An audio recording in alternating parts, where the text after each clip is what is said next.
الحمد لله رب العالمين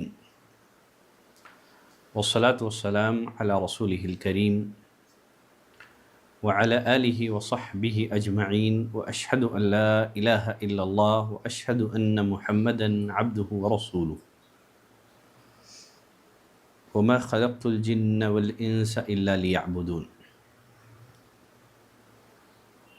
سورة الذاریات کی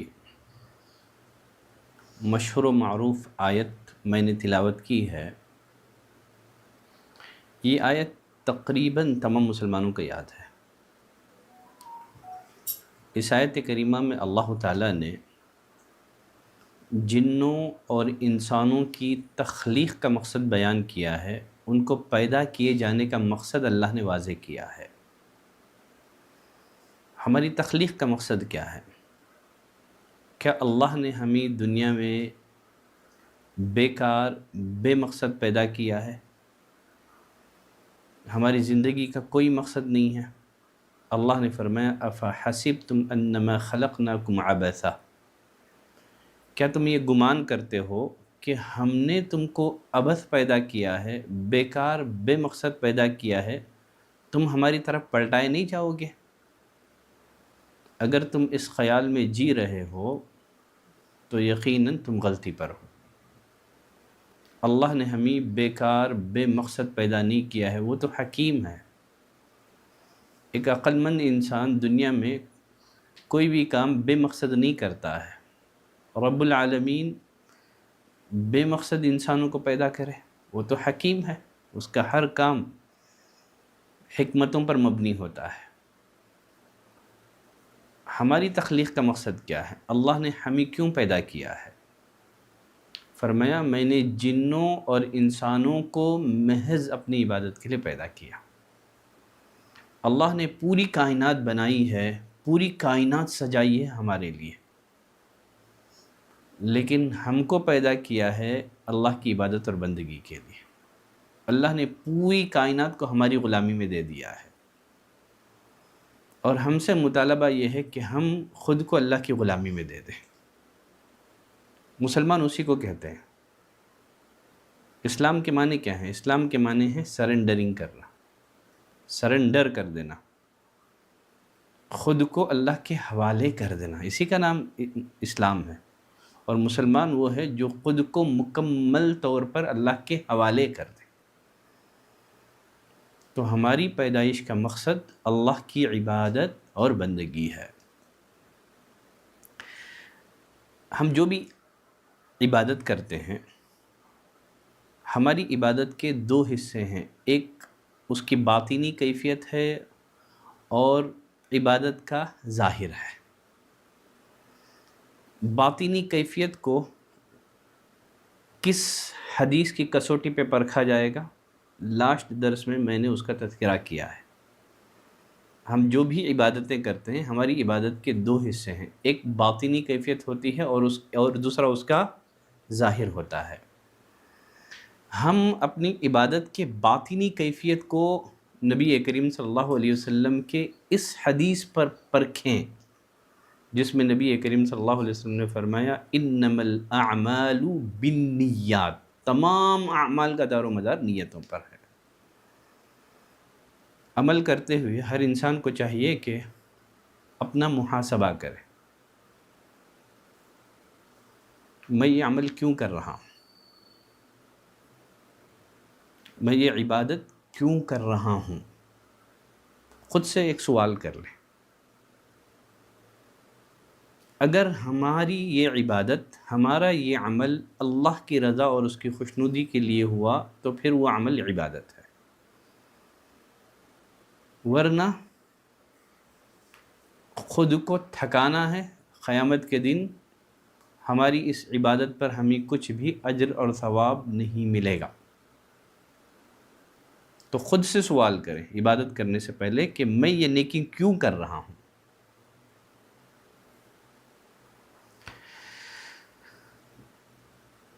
کیوں کرنا ہے؟ اللہ کی رضا کے لیے۔ انما الاعمال بالنیات، تمام اعمال کا دار و مدار نیتوں پر ہے۔ اگر ہماری نیت اچھی ہے، اللہ کی رضا کے لیے ہے، اس کی خوشنودی کے لیے ہے، تو ثواب ملے گا، ورنہ اللہ قیامت کے دن ریاکاروں سے کہے گا کہ جاؤ اپنی نیکیوں کا صلہ، اپنی نیکیوں کا بدلہ ان سے لے لو جن کے لیے تم نے یہ نیکیاں کی تھی، یہ عمل تم نے بجا لایا تھا۔ اگر وہ تمہاری نیکیوں کا بدلہ دینے پر قادر ہیں تو جاؤ انہی سے بدلہ لے لو۔ تمہارا عمل میرے لیے ہوتا تو میں بدلہ دیتا، تم نے میرے لیے عمل کیا ہی نہیں ہے، تم نے تو لوگوں کو دکھانے کے لیے، شو آف کے لیے نیکیاں کی تھی، جاؤ اپنی نیکیوں کا صلہ انہی سے لے لو، دیکھو وہ کیا تمہیں بدلہ دینے پر قادر ہیں۔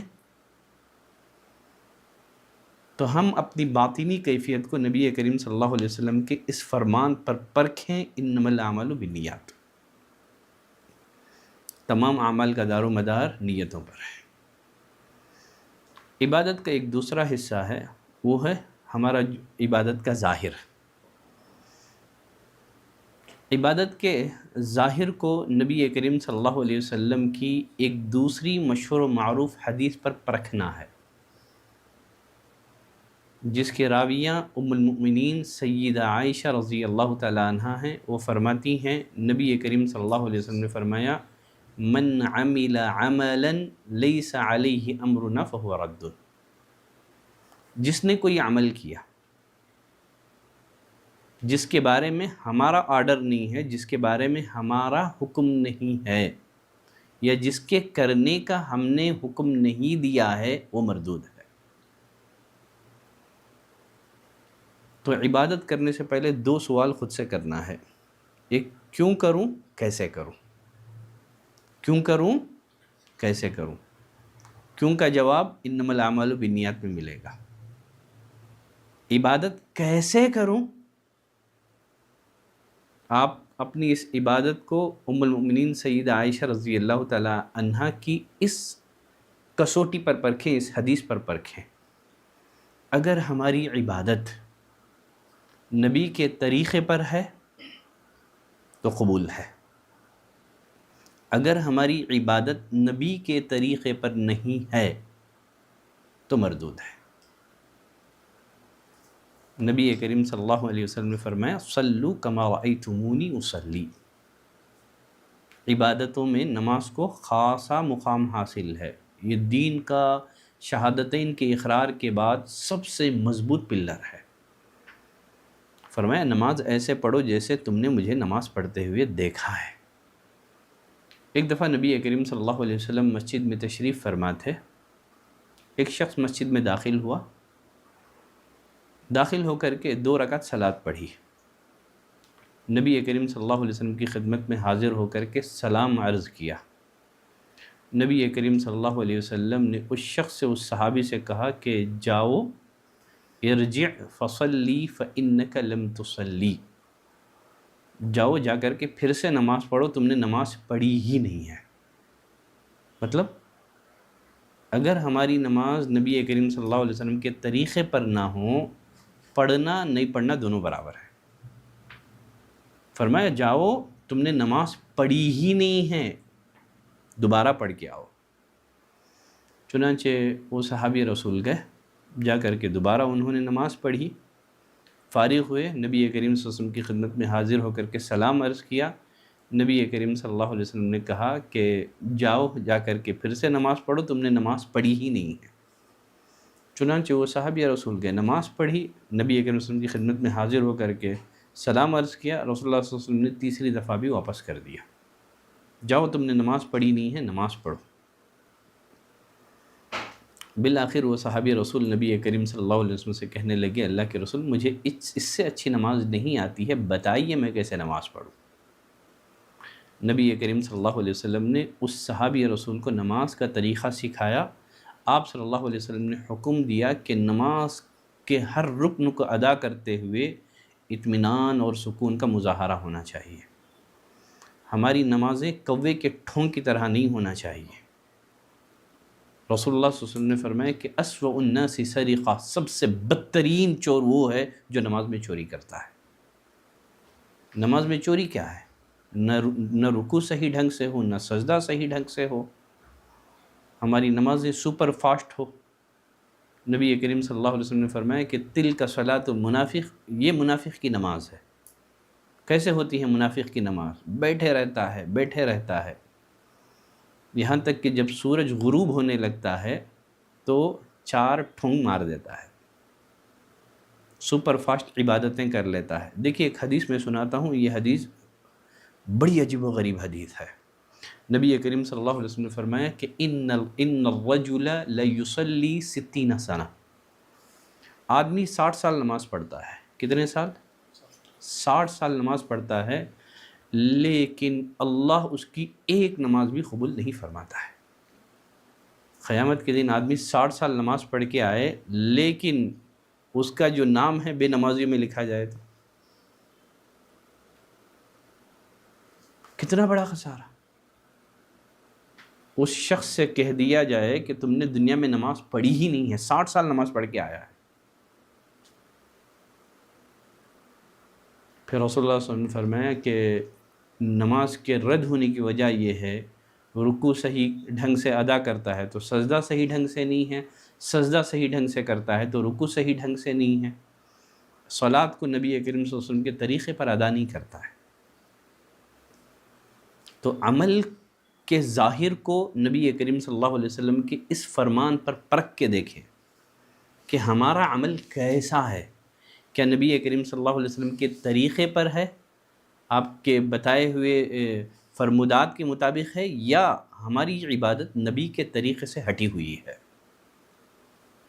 تو 2 سوالات خود سے کرنا ہے عبادت کرتے ہوئے۔ پہلا سوال کیوں کروں، اور دوسرا سوال کیسے کروں۔ کیوں کا جواب پہلی حدیث میں انما الاعمال بالنیات میں، اور کیسے کا جواب من عمل عملا لیس علیہ امرنا فہو رد، جس نے ایسا عمل کیا جس کے بارے میں ہمارا آرڈر نہیں ہے، جس کے کرنے کا ہم نے حکم نہیں دیا ہے، تو وہ مردود ہے۔ تو عمل کی قبولیت کے لیے اللہ کے پاس اس عمل کا نبی کریم صلی اللہ علیہ وسلم کے طریقے کے مطابق ہونا ضروری ہے۔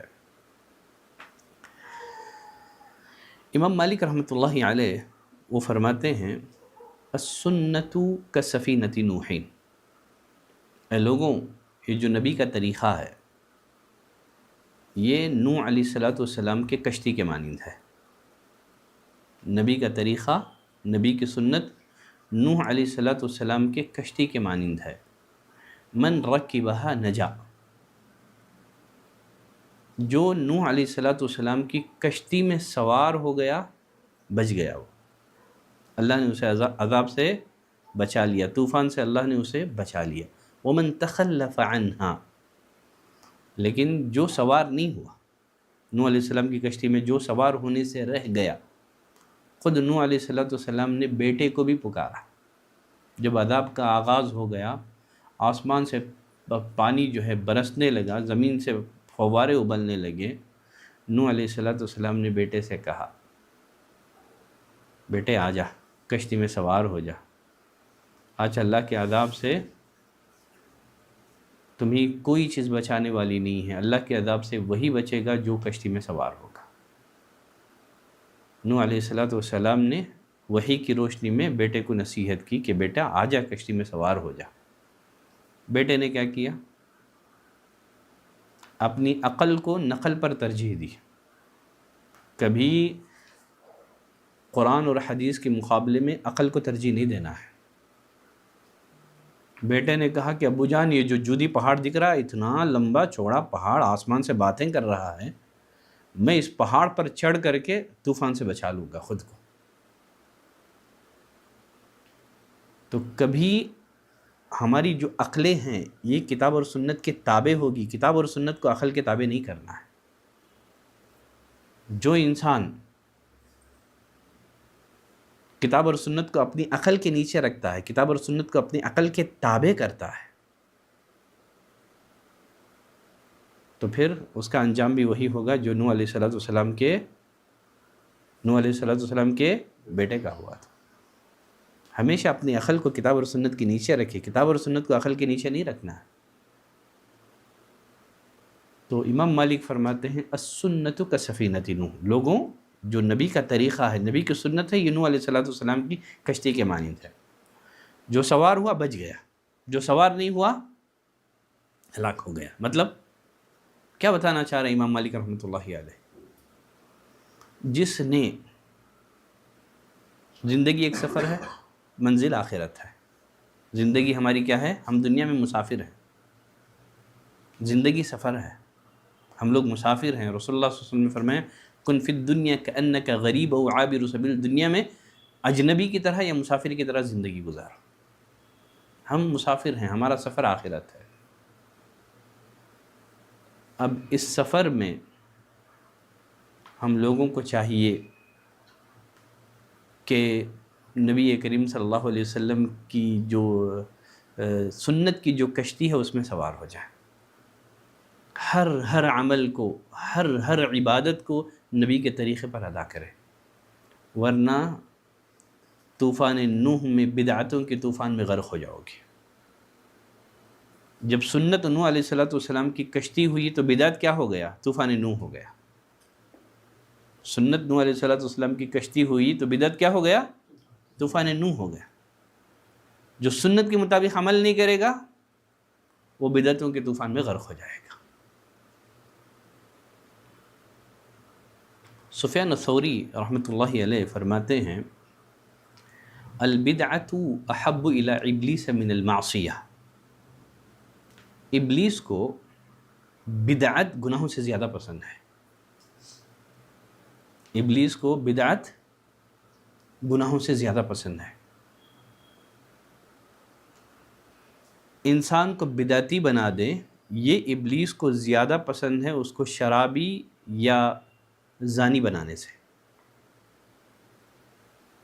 بات سمجھ رہے ہیں؟ ابلیس کو بدعتی بنانا یہ زیادہ پسند ہے اسے گنہگار، اسے شرابی، اسے زانی بنانے سے۔ وجہ کیا ہے؟ فرماتے ہیں سفیان الثوری رحمۃ اللہ علیہ اس کی وجہ یہ ہے کہ گنہگار اپنے گناہ سے توبہ کر لیتا ہے، بدعتی توبہ نہیں کرتا ہے۔ گنہگار کو توبے کی توفیق مل جاتی ہے لیکن بدعتی کو توبے کی توفیق نہیں ملتی۔ ایسے کیوں؟ اس لیے کہ گنہگار گناہ کرتے ہوئے اسے گناہ سمجھ کے کرتا ہے۔ ایک شرابی شراب پیتا ہے تو اسے عبادت، نیکی، قرب الہی کا ذریعہ نہیں سمجھتا ہے، اسے گناہ سمجھ کے کرتا ہے، اسے نافرمانی سمجھ کے کرتا ہے۔ اب اگر کوئی انسان کسی کام کو گناہ سمجھ کے کرے تو مستقبل میں کیا کر سکتا ہے؟ وہ توبہ کر سکتا ہے۔ لیکن بدعتی اپنی بدعتیانہ اعمال کو نیکی، قرب الہی کا ذریعہ سمجھ کے کرتا ہے۔ اب انسان اگر کسی عمل کو نیکی سمجھ کے کریں، وہ سمجھے کہ یہ تو قرب الہی کا ذریعہ ہے، کیا اسے کبھی چھوڑے گا؟ وہ کبھی نہیں چھوڑے گا۔ بدعتی توبہ کیے بغیر مر جائے گا۔ اس کے برخلاف گنہگار توبہ کر سکتا ہے، اس لیے کہ وہ گناہ کو گناہ سمجھ کے کرتا ہے، بدعتی اپنی بدعت کو نیکی سمجھ کے کرتا ہے۔ اسی وجہ سے ابلیس کو کیا ہے؟ بدعت زیادہ پسند ہے اولاد آدم کو گناہوں میں مبتلا کرنے سے۔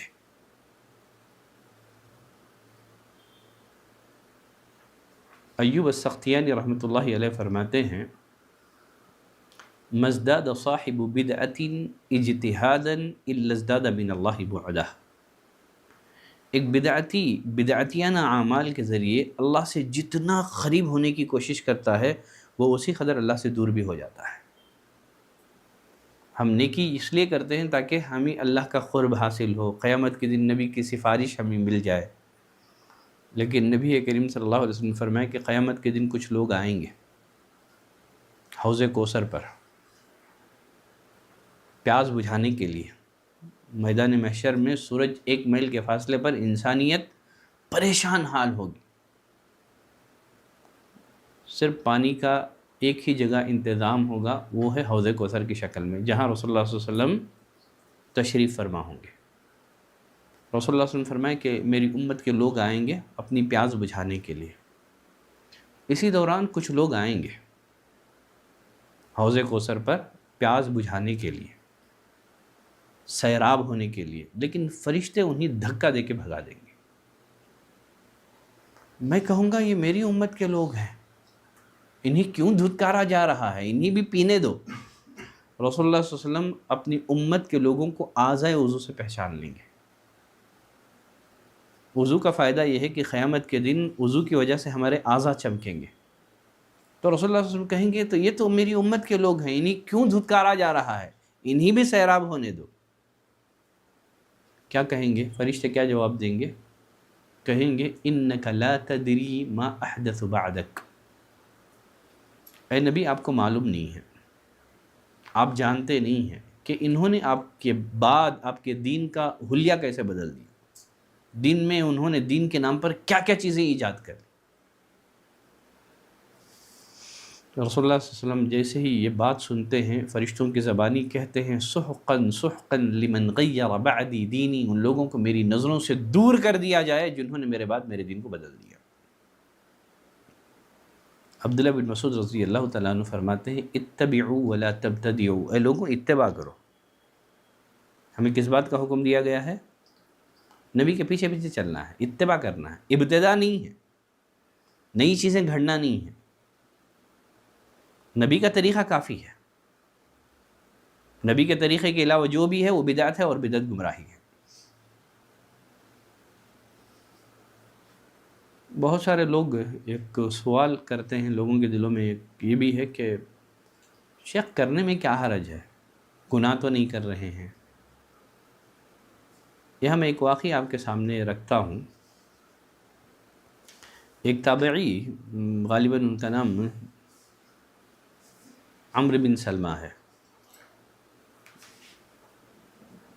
یا ان کے علاوہ کوئی نام ہے، وہ فرماتے ہیں ہماری ایک عادت تھی، روزانہ کی عادت، ہم کیا کرتے تھے، فجر کی اذان کے بعد عبداللہ بن مسعود رضی اللہ تعالیٰ عنہ کے گھر کے دروازے پر جمع ہو جاتے تھے۔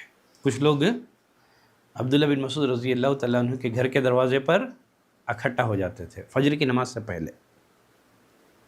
وجہ، عبداللہ بن مسعود رضی اللہ تعالیٰ عنہ جب گھر سے نکل کر کے مسجد تک چل کے جائیں گے نا، اس دوران ہم ان سے دین سیکھ سکیں،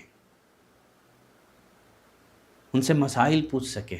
دیکھیے ہمارے اسلاف دین سیکھنے کے کس قدر حریص ہیں۔ عبداللہ بن مسعود پائے کہ عالم یہ جو وقفہ ہے گھر سے لے کر کے مسجد میں جانے تک، چاہ رہے ہیں کہ اس کو بھی جو ہے ایک بھلائی کے کام میں، خیر کے کاموں میں استعمال ہو جائے، مسائل پوچھتے ہوئے جائے۔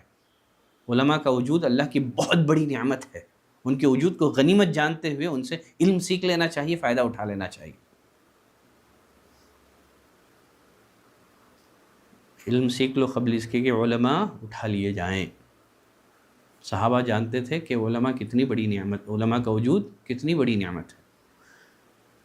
کہتے ہیں کہ ایک دن حسب عادت ہم فجر کی نماز سے پہلے عبداللہ بن مسعود رضی اللہ تعالیٰ عنہ کے گھر کے دروازے پر ان کے نکلنے کا انتظار کر رہے تھے، اتنے میں ابو موسیٰ اشعری آ گئے۔ یہ بھی بڑے صحابی، ابو موسیٰ اشعری مشہور صحابی ہیں، رسول اللہ صلی اللہ علیہ وسلم نے انہیں یمن کا گورنر بنا کر کے بھیجا تھا۔ اتنے میں ابو موسیٰ اشعری آ گئے، پوچھا کیا ابھی تمہارے صاحب نہیں نکلے ہیں، ابھی عبداللہ بن مسعود گھر سے نہیں نکلے ہیں؟ لوگوں نے بتایا کہ نہیں، ابھی کچھ ہی دیر سے نکلیں گے۔ اتنے میں عبداللہ بن مسعود رضی اللہ تعالیٰ عنہ گھر سے نکل گئے۔ اس کے بعد ابو موسیٰ اشعری رضی اللہ تعالیٰ عنہ نے عبداللہ بن مسعود سے پوچھا کہ اے ابو عبداللہ، آج میں نے مسجد میں ایک عجیب و غریب ایک نیا عمل میں نے دیکھا ہے، وہ عمل مجھے پسند نہیں آیا، لیکن الحمدللہ میں نے بظاہر کوئی شر نہیں دیکھا ہے، بظاہر میں نے کوئی شر نہیں دیکھا ہے۔ تو ابو موسیٰ مسجد کو گئے، مسجد میں عجیب و غریب دیکھ کر کے بھاگے عبداللہ بن مسعود کے گھر کے پاس پہنچ گئے۔ پوچھ لیں گے آخر کیا ہے، کیا اس دین میں اس کی کوئی حیثیت ہے یا نہیں ہے؟ پوچھا کہ عجیب و غریب عمل تھا لوگوں کا مسجد میں، یہ عمل نبی کریم کے زمانے میں ہم لوگ نہیں کرتے تھے۔ تو اسی لیے آیا ہوں آپ سے دریافت کرنے کے لیے.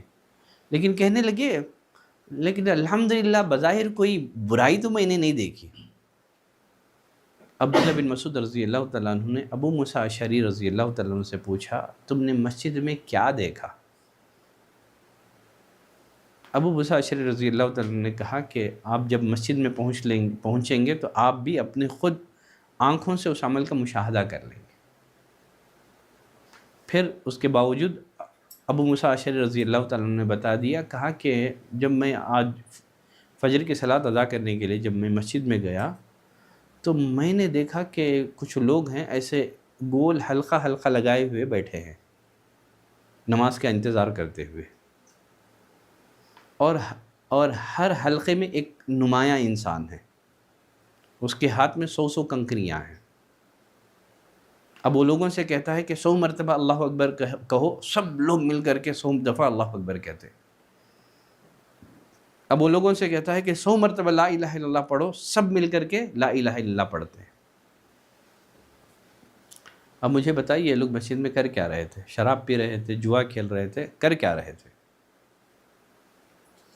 تسبیح، ذکر.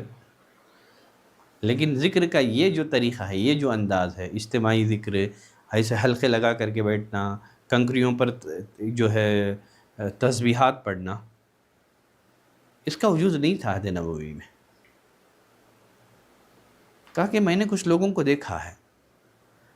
عبداللہ بن مسعود رضی اللہ تعالیٰ عنہ نے ابو موسیٰ رضی اللہ تعالیٰ عنہ سے کہا کہ جب تم نے لوگوں کو مسجد میں یہ عمل کرتے ہوئے دیکھا تم نے لوگوں سے کیا کہا؟ ابو موسیٰ اشعری رضی اللہ تعالیٰ عنہ نے کہا کہ میں نے ابھی تک لوگوں سے کچھ نہیں کہا، بس آپ کی رائے جاننے کے لیے آیا ہوں.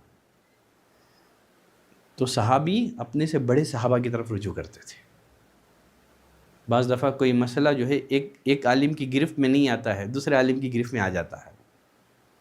تو اسی لیے مسائل کے جواب دینے میں جلد بازی سے کام نہیں لینا چاہیے، بلکہ ایک چھوٹے عالم کو چاہیے کہ بڑے علماء سے رجوع کر لیں. ابو موسیٰ اشعری رضی اللہ تعالیٰ عنہ اتنے بڑے صحابی ہونے کے باوجود عبداللہ بن مسعود رضی اللہ تعالیٰ عنہ کی رائے جان رہے ہیں. عبداللہ بن مسعود رضی اللہ تعالیٰ عنہ نے کہا کہ تم نے ان لوگوں سے کیوں یہ بات نہیں کہی؟ تمہارے لیے بہتر ہوتا کہ تم گناہوں کو شمار کرتے، اور میں ضمانت دیتا، گارنٹی دیتا کہ اس کے عوض تمہاری نیکیاں ضائع نہیں ہوتی. ان کو بتانا چاہیے تھا. اس انداز سے ذکر کرنے سے بہتر ہوتا کہ اپنے گناہوں کو گنتے. پھر اس کے بعد کیا ہوا؟ سیدھے عبداللہ بن مسعود رضی اللہ تعالیٰ عنہ مسجد میں پہنچے اور ان حلقوں میں سے ایک حلقے کے پاس کھڑے ہو گئے اور لوگوں کو ڈانٹا. کہا کہ یہ کیا کر رہے ہو تم؟ اے امت محمدیہ کے لوگوں، یہ کیا کر رہے ہو تم؟ کہا کہ اے ابو عبداللہ، ہم تو ذکر کر رہے ہیں. عبداللہ بن مسعود رضی اللہ تعالیٰ نے کہا کہ اے امت محمدیہ کے لوگوں، کتنا جلد تم ہلاک ہو گئے، کتنا جلد تم ہلاکت کے قریب پہنچ گئے. ابھی صحابہ اتنی بڑی تعداد میں تمہارے درمیان موجود ہیں، ابھی نبی کریم صلی اللہ علیہ وسلم کے گھر کے برتن صحیح سالم ہیں، ابھی آپ کا کفن بوسیدہ نہیں ہوا، اور تم نے دین میں یہ نئے نئے طریقے ایجاد کر دیے. بتاؤ تم نبی کے طریقے سے بہتر طریقہ کرنے والے ہو یا گمراہی کا راستہ اوپن کرنے والے ہو؟ دو ہی صورتیں ہو سکتی ہیں، یا تو تمہارا طریقہ نبی کے طریقے سے بہتر ہوگا یا تو تم گمراہی پر ہوگے. ان لوگوں نے کہا کہ اے عبداللہ بن مسعود، ہمارا انٹینشن تو اچھا تھا نا. عبداللہ بن مسعود نے کہا کہ صرف نیت کے اچھے ہونے سے کچھ نہیں ہوتا ہے، نیت کے اچھے ہونے کے ساتھ ساتھ عمل کا بھی اچھا ہونا ضروری ہے، سنت کے مطابق ہونا ضروری ہے. کم من مرید للخیر لن یصیبہ، کتنے ایسے لوگ ہیں جو اچھی نیت سے، اچھے انٹینشن سے کرتے ہیں لیکن ثواب کچھ نہیں ملتا ہے ان کو. عبداللہ بن مسعود رضی اللہ تعالیٰ نے سب کو مسجد سے نکال کے باہر بھگا دیا. اور حدیث کے راوی کہتے ہیں کہ ہم نے دیکھا کہ جب خوارج کے خلاف جب جنگ ہوئی تھی، یہی لوگ اکثر ان لوگوں کے ساتھ تھے. اس جنگ میں یہ لوگ اکثر لوگ مارے گئے تھے. دیکھیے امام مالک رحمۃ اللہ علیہ کہا کرتے تھے میں نے کچھ لوگوں کو دیکھا، کیا کیا ان لوگوں نے، علم سیکھنے کو نظر انداز کر دیا، عبادتوں کو اہمیت دی۔ پھر میں نے ایسے لوگوں کو دیکھا جب بھی کوئی بھی فتنہ سر اٹھاتا ہے یہ لوگ اس فتنے میں آگے آگے رہتے ہیں۔ تو عبادتوں سے بڑھ کر کے علم سیکھنا ہے، علم کو نظر انداز نہیں کرنا ہے۔ صرف علم نہیں ہے بلکہ ایسا علم جس کی بنیاد قرآن اور حدیث اور صحابہ کرام کے فہم پر ہو۔ اب عمل تو اچھا تھا نا، لوگ پوچھتے ہیں کرنے میں کیا حرج ہے، یہ کرنے میں کیا حرج ہے، کوئی گناہ تو نہیں کر رہے ہیں۔ اب یہ لوگ مسجد میں شراب پی رہے تھے، اچھا عمل ہی تو تھا ان کا، لیکن ذکر کا یہ طریقہ رسول اللہ صلی اللہ علیہ وسلم کے زمانے میں نہیں تھا۔ آج بھی بہت سارے مساجد میں فجر کی نماز کے بعد لائٹ آف کر کے جو ہے نا ہو کی ضربیں لگاتے ہیں۔ کیا ذکر کا یہ انداز، یہ طریقہ صحابہ نے کیا؟ نبی کریم صلی اللہ علیہ وسلم نے صحابہ اکرام کو ذکر کے اس طریقے کی طرف رہنمائی کی؟ یہ کون سا طریقہ ہے ذکر کا؟ دین مکمل ہو گیا ہے، کوئی خیر ایسا باقی نہیں ہے جو ہمیں جنت میں پہنچانے والا ہو نبی نے نہ بتایا ہو، کوئی شر ایسا نہیں ہے جو ہمیں جہنم میں لے جانے والا ہو رسول اللہ صلی اللہ علیہ وسلم نے اس شر سے ہمیں، اس برائی سے آپ صلی اللہ علیہ وسلم نے ہمیں ڈرایا نہ ہو۔ تو ساری بھلائی اسی میں ہے، خیر اسی میں ہے کہ ہم نبی کریم صلی اللہ علیہ وسلم کے طریقے کے مطابق عبادتوں کو بجا لائیں۔ تو باطنی اعمال کو پرکھنے کی ایک کسوٹی ہے، یعنی اپنی عبادت کی باطنی کیفیت کو، اپنی عبادت کی باطنی کیفیت کو پرکھنے کی ایک حدیث ہے، اور اپنی عبادت کے ظاہر کو، ظاہری کیفیت کو پرکھنے کی ایک حدیث ہے۔ تو عمل کرتے ہوئے ان دونوں حدیثوں پر اپنی عبادت کو پرکھیں، کیوں کرنا ہے، کیسے کرنا ہے۔ کیوں کا جواب اللہ کی رضا ہو، اور کیسے نبی کا طریقہ ہو۔ یہی ہے لا الہ الا اللہ محمد رسول اللہ، عبادت اللہ کی، اللہ کو راضی کرنے کے لیے، لیکن نبی کی عبادت نہیں ہے، طریقہ نبی کا ہے، طریقہ نبی کا ہے۔ کلمے کا معنی بھی یہی ہے۔ اللہ سے دعا کرتے ہیں کہ پروردگارہ ہمیں توفیق دے کہ ہم عبادت کو، یہ دو کسوٹیاں ہیں، ان دو کسوٹیوں پر اپنی عبادتوں کو پرکھ کر کے، محاسبہ کر کے، ان دونوں حدیثوں کے مطابق تو ہمیں نیکیاں کرنے کی، عبادت کرنے کی توفیق عطا فرما۔ صلی اللہ علی نبینا محمد وعلی آلہ وصحبہ وسلم تسلیما کثیرا۔ سبحانک اللہم وبحمدک، اشہد ان لا الہ الا انت، استغفرک واتوب الیک۔